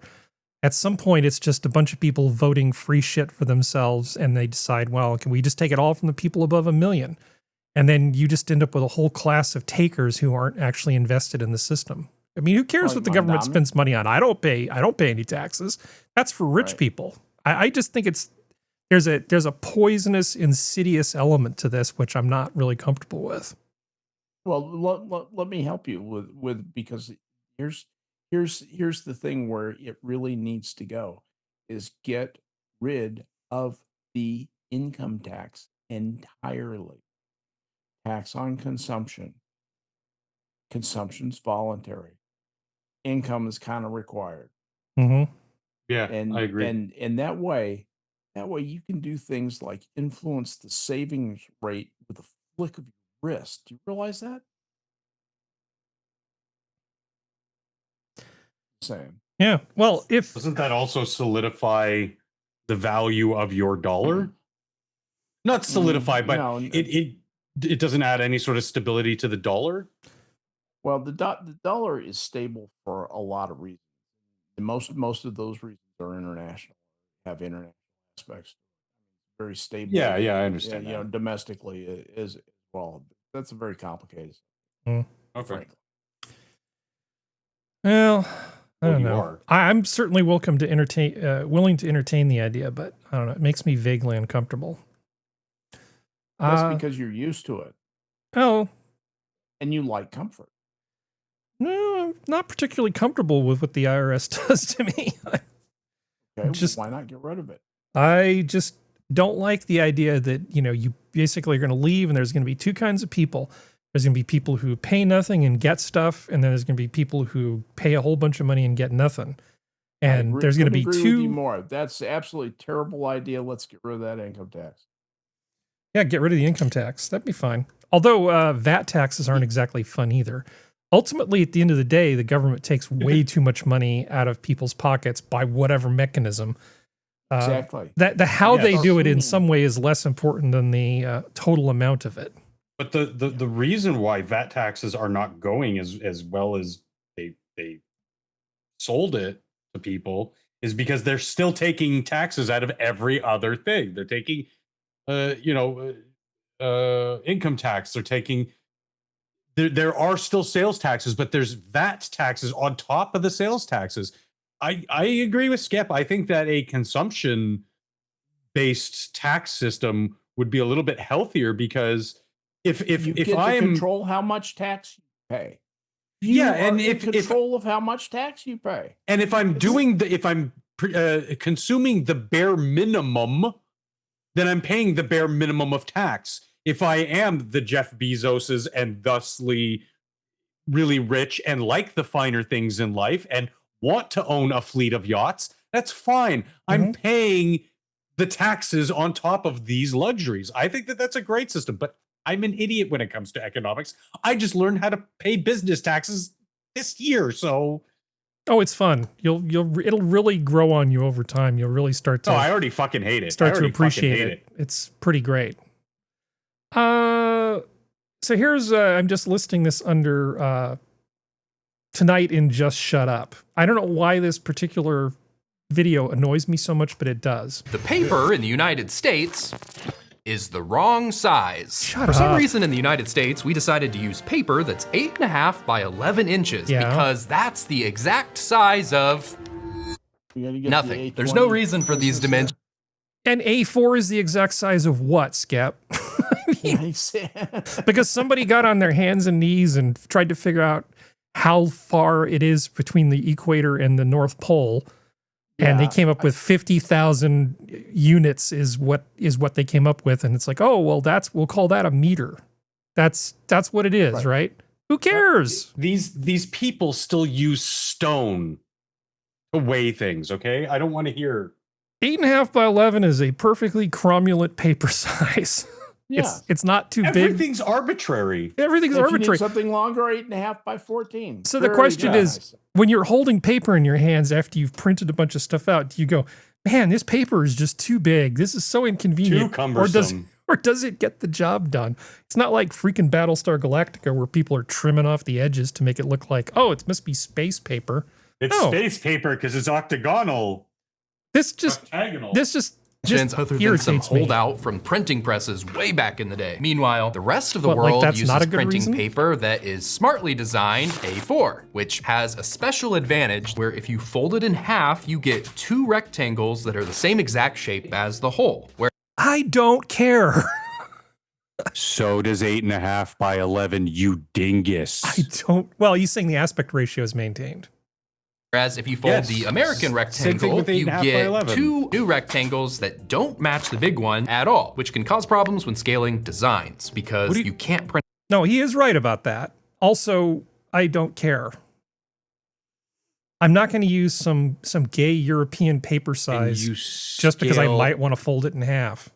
Oh, if you wanted to print, you'd have to scale down. Yeah, so you scale down the image. Who gives a fuck? Yeah. We have computers and everything now. Yeah. So if I want to do a 4-up print, Even a thing I still, do. when you did it by hand, you're not. I know he means well, but this is so annoying. I know. The argument is annoying me. Let me shop this one. Okay. Okay. I think it has to do with the ratio of the length of the long side of paper to kind of the span of the fingers, the hand you normally hold paper in. Mm-hmm. Because when you pick up a piece of paper, when you pick up a piece of A4, it flops on you. Harry knows what I'm talking about. Mhm. Yes. And you use the A4 in Canada. Yeah. Well, I mean, not often, but yes. It feels different in your hand than Yes. No, it definitely does. 8.5 by 11. And 8.5 by 11 is more controllable. It feels more natural. The other one feels engineered by a bunch of Swiss and Belgian bureaucrats, who decided to come up. It must, when you cut it in half, it has to make 2 that have the same I believe it was German, aspect actually. ratio. Fuck you. Yeah. No, I agree. There are Fuck it. probably like 50 It's not even real paper anyway. 50 EU standards for where the punch holes go if you're going to put these in a binder or something. It's just like the size and how good the cut is in terms of the smoothness. Just shut up. There's probably some safety standard for paper cuts that we don't know about that they talk about. I don't know. Europe is annoying. All I can think of is Bugs Bunny going, yeah, shut up. That's why it's in Just Tonight and Just Shut Up. I mean, he's not a bad guy. He's just wrong. Okay. But in paper, you have to smooth the edge. Yeah. It is wrong because it's the consistent line of America is so stupid. They do things so stupid in America. Don't you think America's stupid? And I'm so fucking sick of it. Yeah. Then why aren't any of you as influential, powerful, or wealthy as America if they're so fucking stupid? Huh? Any of you, any of the other 160 some odd countries out there, why aren't you anywhere in their league? Well, maybe China, but they're doing it through more nefarious means. But you know what I mean? Like I'm so sick of the American bashing, and it's not like I'm a bit. I know I'm my roots. I came from there. I'm not that much of a patriotic person because there's no need to be that patriotic. Like I'm talking, like excessively so. But I'm so sick of just the constant America bashing. They think everybody is California. And it's like, no, there's actually good parts of America. And I don't mean you. You know what I mean. I know what you mean. The SoCal, LA parts of California. You know that camera, the cameras that I'm thinking about getting for moto vlogging so I can bring stuff to you guys. They're actually on big Memorial Day sale this weekend, so I might just yeah. Are we gonna get some hairy motorcycle videos? I think if I drive to Spreckles and take video of that, it would be a good place to start to kind of show you about this little Norman Rockwell postage stamp of a city that's in my area. Nice. All right, Spreckles really is special. It is just the It best. even has a whimsical name. They have the firefight at the fire station. Like they'll raise money for charity by holding a community pancake breakfast, and like everybody just shows up and has pancakes together. I love it. Yeah. It's the best. Yep. So I have this for you, Functional. I will pay attention then and stop looking for the little piece of plastic that just went missing. Okay. Why do you want to be a line cook? To better myself and to feed my community. Oh, to sorry. pay my bills and do drugs. So I can do drugs. To make my family proud and do drugs. So I don't have to get drug tested and do drugs. To break the generational curse on my family while I do drugs. Why do you want to be a... You've already seen that. Yeah. Brutal. But yeah, it's what's so a little true. what's a little Benzedrine? Oh, making time and a half and doing Benzedrine. Oh, The thing is, this is part of the reason why I got the sort of moniker of house, House MD, like kitchen house.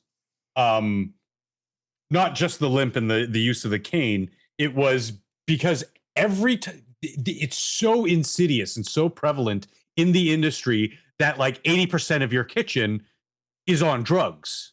Yeah. Most of the time, it's to get over the fact that you just worked a 14 to 16 hour shift in a hot, disgusting kitchen, constantly getting yelled at by somebody who you fucking hate and hates you.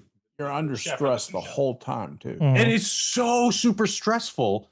It really is. You have to be on drugs. But the thing was, anytime anybody came in and was clearly incapable of doing anything because they were on drugs, I'd be like, get the fuck out. You're not my boss. Chef has to tell me. I said, I don't fucking care. Get the fuck out.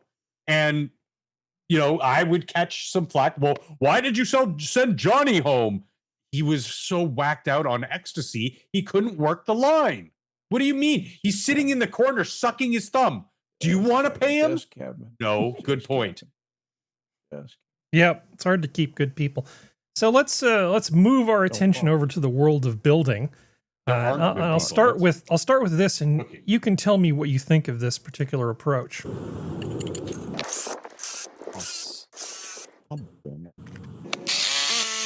Drill some holes in this rock. Put in some plastic anchors. Wait. So far, so good, right?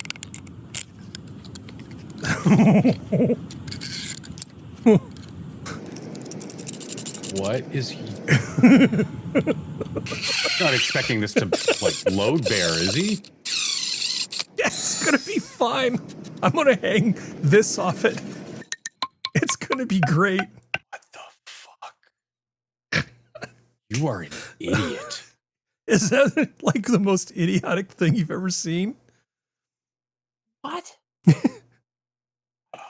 I sat there and watched that, and I thought, this has a punchline. He really did that.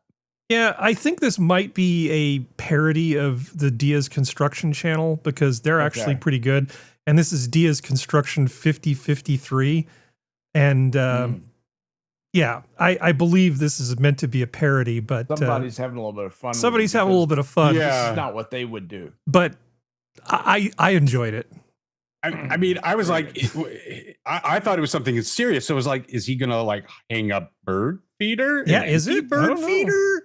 No, he's putting something to bear load on that tiny little.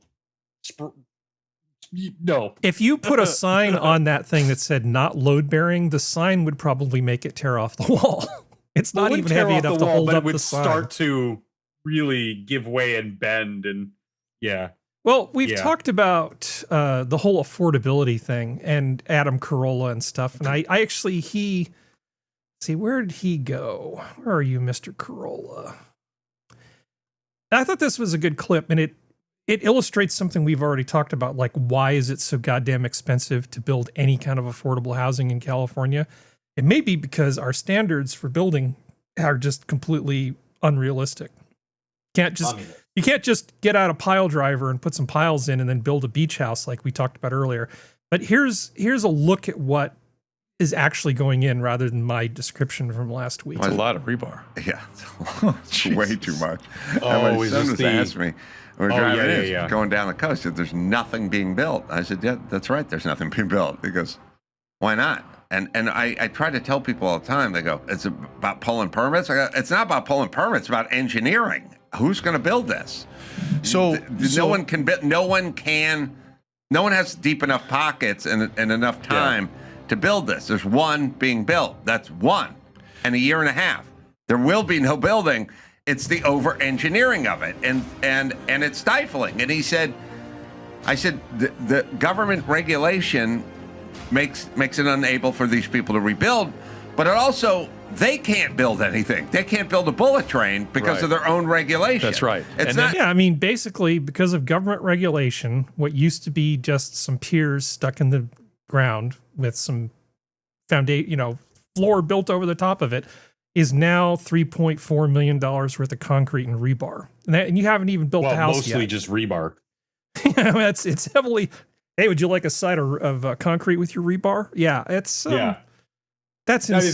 That was his first gripe. That's not in this clip. Is he was saying that it's mostly just rebar. They don't have enough concrete supply available to fill in a lot of these blocks, because what's happening here is these are the blocks that have to go down so that they can build on top of it. So they could ask, well, that's not just the concrete and rebar that goes into the caisson. That's below this. This is what goes on top of that. This is above the caisson? Yeah. Oh. You're building a huge concrete slab above that. Oh. No, it's way more. I didn't hear about that. I just heard about him complaining about the fact that they had to have, like, his neighbor had like one caisson, but that's because he was like really close. If you need cement, you can ask Skep. He needed like 12 caissons or something. Yeah. For a house. Yeah. Skep can get you some cement. Do you know where they have any cement, Skep? What's that? Yeah. Do you know where they have any cement, Skep? Yeah, no. Starts with a mid. Yeah. I mean, isn't there like a huge cement? Isn't your town basically their number one product is cement? Yes, the Midlothian is surrounded by 3 of the 5 largest cement plants in Texas. Yeah, they're huge, and 2 of them are the same company. And when you come into Midlothian, it says Midlothian is the cement capital of Texas, and it says it all through the city. And I can never remember the name of where Skep is from. I just remember concrete. Oh, right. Midlothian. Well, let's talk about California, a little California fraud here. So here's a couple where you're just going to look at the picture and like, yeah, okay, this doesn't surprise me. No surprises here. Okay. A California woman is set to plead guilty for paying homeless people to register to vote and sign political petitions. Yep. Federal prosecutors charged Brenda Lee Brown Armstrong with allegedly paying people, including homeless individuals, to register to vote while she collected ballot petition signatures in Los Angeles. Prosecutors said Armstrong sometime provided homeless individuals with her former LA address to list on voter registration forms, which registered them to vote in both California and federal elections. Armstrong was charged with a felony count of paying another person to register to vote, which she could face a maximum sentence of 5 years in federal prison. Yeah. Is this the one that was exposed by Shirley, or is that somebody else? I don't know. She's looking very happy about the fraud that she's committed. So here's a fraudulent doctor. Okay, so what this person did was, okay, you can see the picture. California doctor convicted in a $45 million Medicare fraud scheme that funded luxury vacations and a $12,000 crossbow. So there she is. She's like a dermatologist, and she supposedly gave a bunch of people Botox injections and charged a $45 million worth of fraudulent stuff to the government. Oopsie doopsie. As you do. Yeah. Yeah. He's included billing for injections on dates when she was traveling to Cabo, Mexico, Maui, and Las Vegas, Pennsylvania, and New York. Because you might, always be billing, right? Always be closing, always be billing, always. Yes. Yeah. I'm seeing $45 million worth of cosmetic procedure fraud written on her face. I'm finding this to be very convincing. All right. We've got those two. Now, this one, brace yourself, because this is pretty great. you know how politicians, when they get to be really, really bad, just start telling you to boycott big companies and taxpayers in their country, in their area? Like how the new mayor of Seattle told people to boycott Starbucks, and so now smart. they're moving a bunch of their corporate stuff out of Guess who the else state. is moving out? Who? The Jeffersons. Amazon Fresh. Nice. Doesn't have to be there. Move it out. That's the grocery thing you have down there for Amazon, right? Yeah. Amazon built that. So we don't have that up here. That's why I'm asking. I just Yeah. wasn't sure. So Newsom's office warns Californians to avoid Chevron this holiday weekend, citing higher gas prices. That you caused. We've talked about see, they made him angry because they put a sign up. Why is the sign not showing up? It's like shit just changes. So they have this sign up outside this gas station. Sacramento policies did this. Now you pay more. And so Newsom's response is to tell people not to shop at the people who criticize him. That's a bad look for a governor. It never goes well. It's always like the start of, it's like a flag. When you see a politician start going after businesses in their area, it's never ended well. That's a sign they have the system within is going unstable.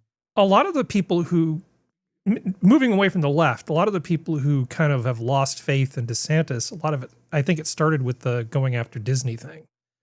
Yeah. It's never a good look, whether it's on the right or the left. Well, the issue is, hello, and I'm back. You're back. The issue is that it was kind of like what I said when DeSantis first started doing that, because we talked about it on the show, and I said, well, why aren't you going after the other thousands of people that are doing the exact same thing that Disney's doing? Why are you only going after them? Like, if you're going to do it with your full chest or don't do it at all. And that's kind of the similar thing of like, if you're only going to use your political power to go after people who push against you, why would I trust that one day you're not going to turn on me? That's the issue, because that shows narrow-sightedness and short-sightedness. That doesn't mean he shouldn't have gone after Disney. Absolutely. But I think the list said it was like 1,100 other companies and people that had the same categorization as Disney did, but he only went after like 5. And that was it. And it was kind of like, okay, are you not going to go, hello? Yeah. He was And pissed at Disney. He was personally offended by them, don't you think?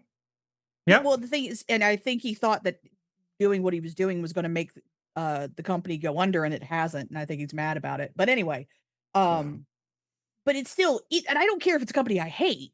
It's like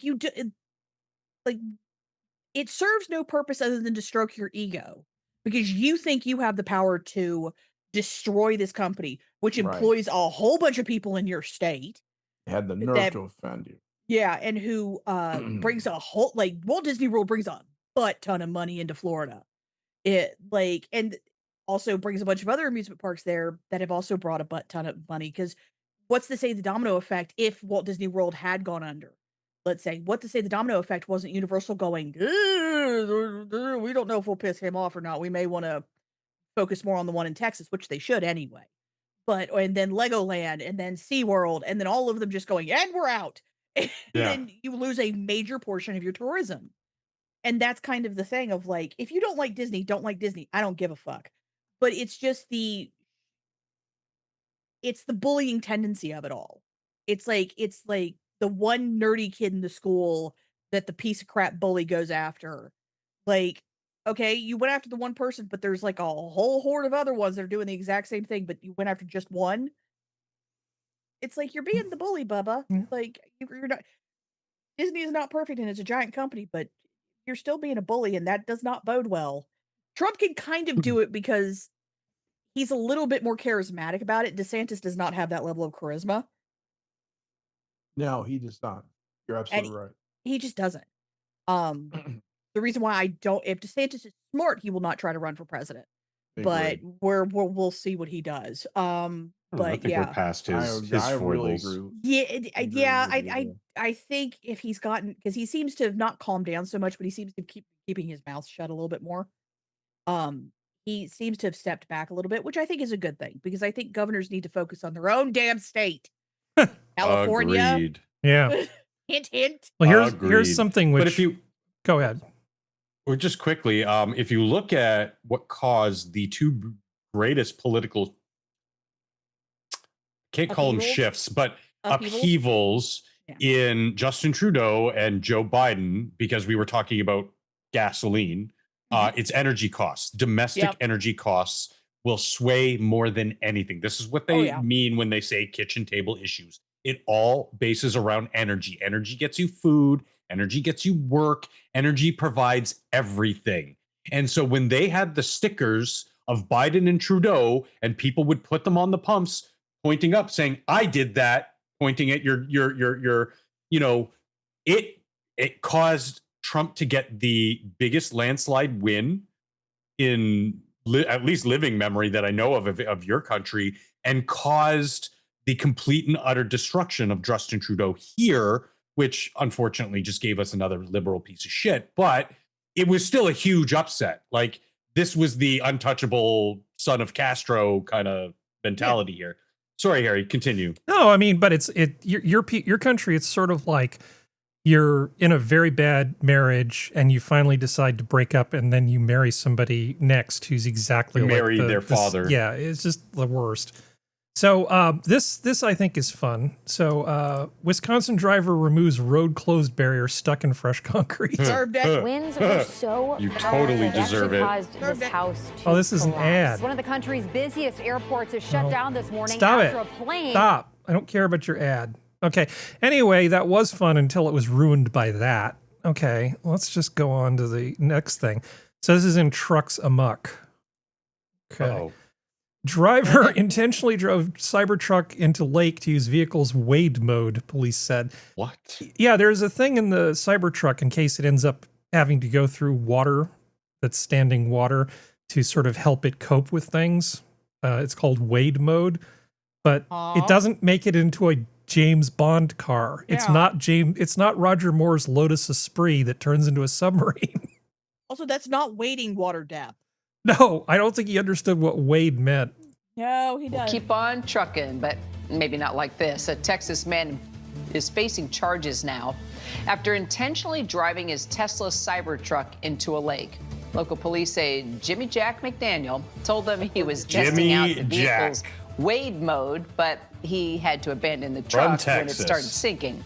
Tesla says the mode can be used to drive through shallow water at a max of 32 inches. First responders had to tow the truck out of the water. 32 inches is not bad. Well, he's been charged with not having a valid boat. One nice thing about having a fat-ass truck that's really heavy is you're not going to get swept away by a mild current quite so easily.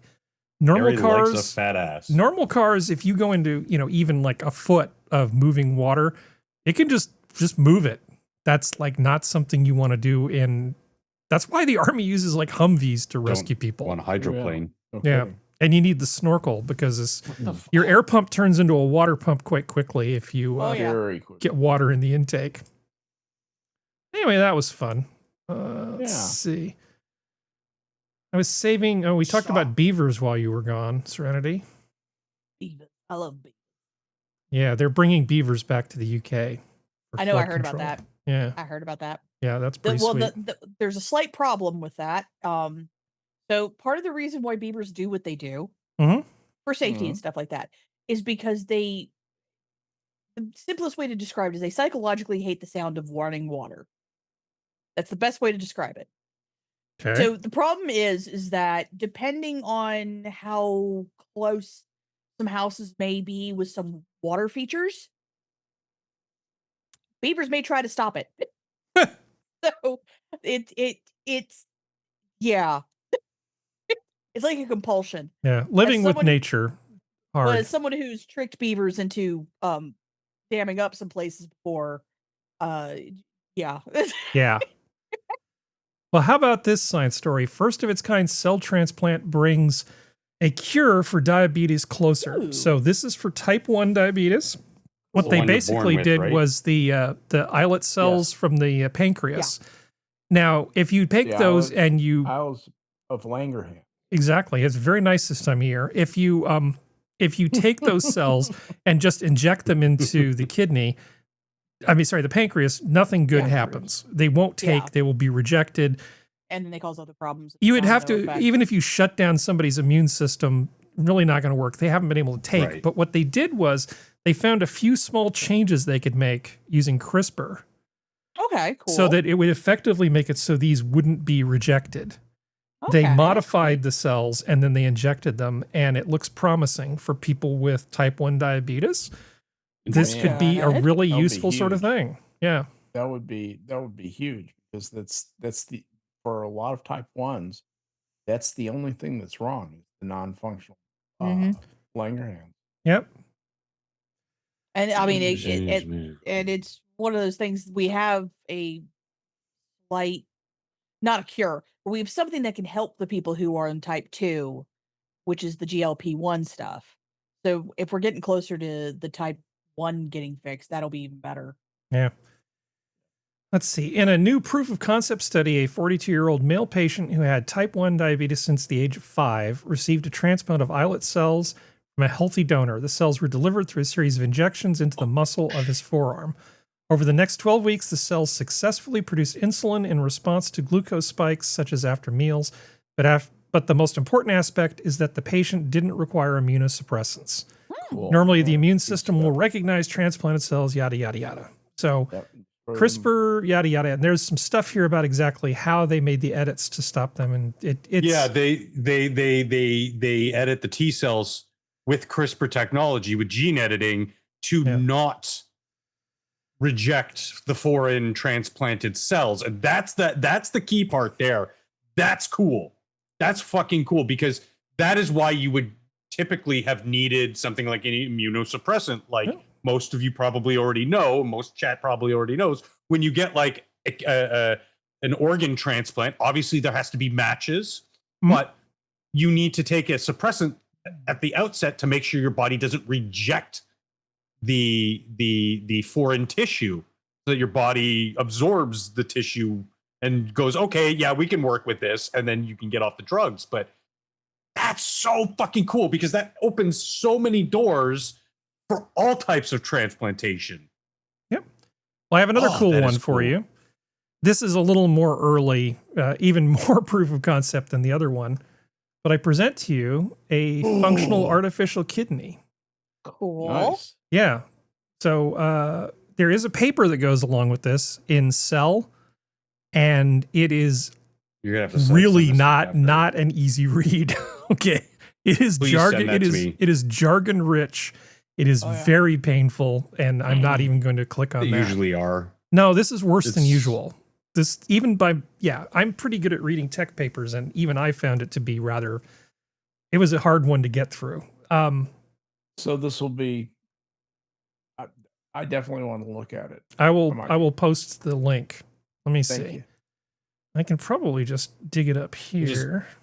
If it's already in the Discord, or if you can just plant it in the Discord, we'll find it. Well, I'll find it. I'm covered in glue and plastic right now. Right there. I'll put it in the chat for anybody who wants to look at it, but you have my condolences. This is a chewy one. Because one thing I want to look at, Skep, is what because I saw that they were able to keep it for 3 transplants. But I want to know what first of all, what the rejection rate is. I don't know that I want. I don't know that. I want to know what the requires a rejection rates commitment. are. I just would be looking so much stuff up. I could understand it all, but it would take me. Hey, we could run it through ChatGPT and ask it to break it down. And if the transplanted cells propagate or affect the host organism's defective cells. Anyway, I'm going off into the weeds. It's not Well, important. I sent you the link to the Thank fake you. kidney thing. Okay. Let's see. Normally I just cut and paste, but my hands are full and my mouse is buried. It's fine.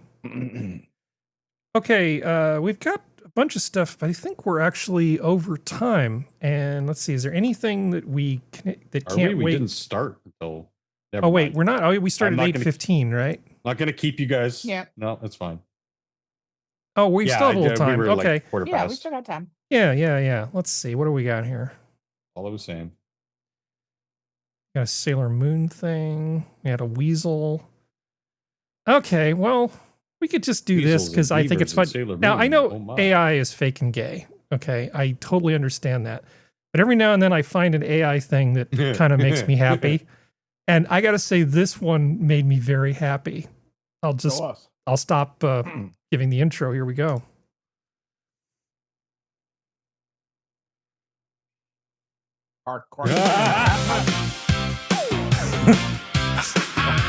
Yeah, baby.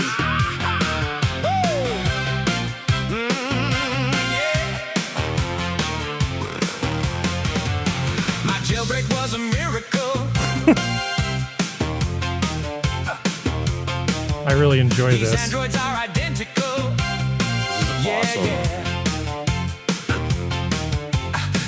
It's still not perfect with the lip syncing, but it's so close. Well, I like the whole aesthetic here. They did a great job on Stella.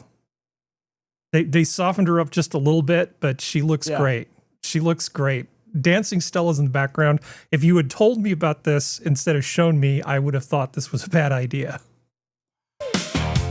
Out of context AI makes some great videos. Yeah. I'm a king they endorse on a planet of course. So they hijacked the starship right off of the course. I thought I was free of her, but now I find her truly unavoidable. Stella's unavoidable. My mustache is impeccable. The short I was incredible. Anyway, I shouldn't show the whole thing, but I have to say I really did enjoy it. That's pretty fun. They're unavoidable. I'm backed against the wall. 500 nagging Stellas marching down the hall. Hardcore Fenton mud breaking every law. I thought I was free This of her, channel but is now really I great, find her. by the way. It's just outstanding. There's please don't call me broccoli. Reginald Barkley doing hey, I just met you. So who this is crazy. How's that? Here's my number. Call me maybe. Yeah. Carly Rae Jepsen. That's it's Call Me Maybe by Carly Rae Jepsen. Yeah, that his parody of that is so good. And there was another one with like it was all the characters throughout all of Trek's, and they're like this 80s thing. It's a really good channel. I made this distinction on the movie show on Thursday that when people use the AI tools as tools and not replacements for creativity and human ingenuity, we get great stuff. When they use it in the opposite, then that's where we get the slop. And most people are not creatives. So that's why we get mostly AI slop. So when you find great stuff like this, I mean, maybe this isn't great. I'd say this is good. It's pretty well executed. It's fun. It's referential. If you're a Trek fan, you'll get it. You'll enjoy it once or twice. Yeah. But there's some things that like that 80s. Oh my God, my cat turned on the AC.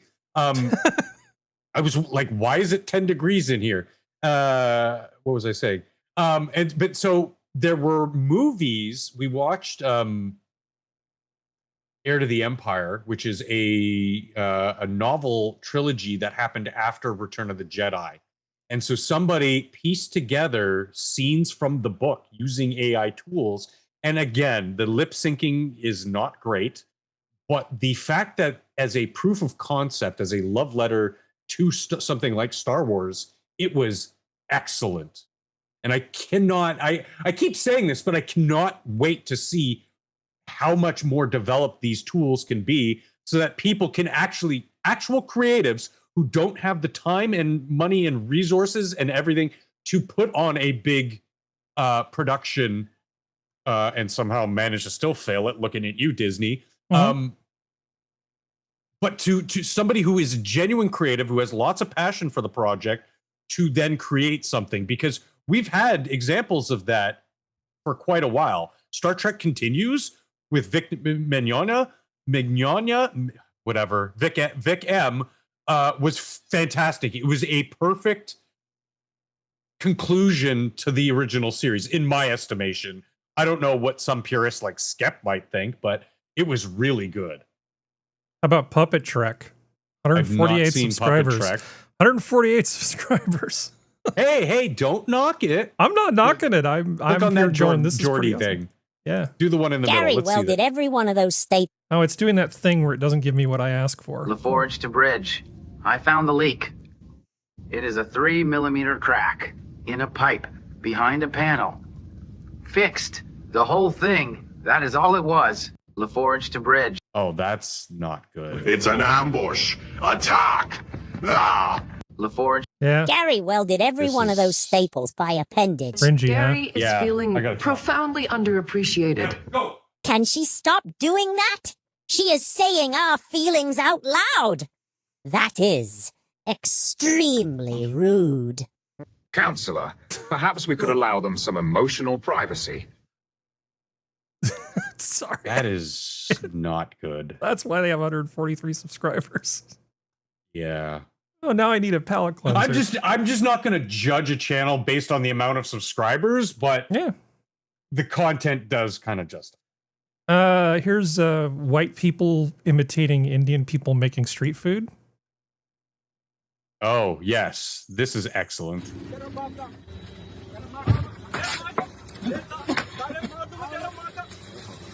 They're doing a good job.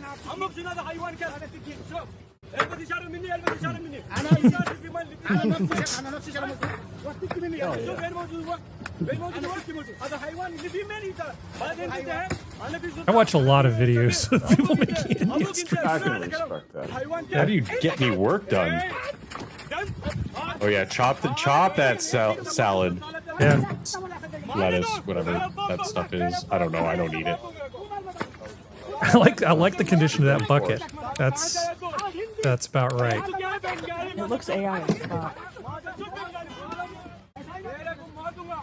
Waiting for somebody's arm to come out of the chest. Yeah. Careful application of seasoning, of mystery powder, excuse me. This only makes sense if you've watched Indian street food videos. Right. Which I do. Yeah. Yeah. A lot of Thai street videos. Seen that one with the ice cream guy who like teases the person with the Oh, that's a Turkish guy, on isn't the it? stick? Yeah.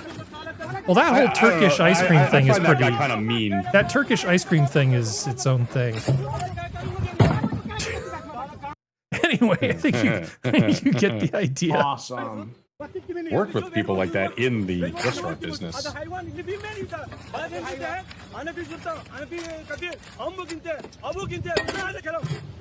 Excellent. Anyway, I have weird taste in things. That's good eating. Yeah, it is. Not. Yeah, data centers, retired cop, so much good stuff. Oh yeah, and then there's this one out of context video. I don't know how to describe it because I don't know what it means. Welcome back to my channel. Turtle.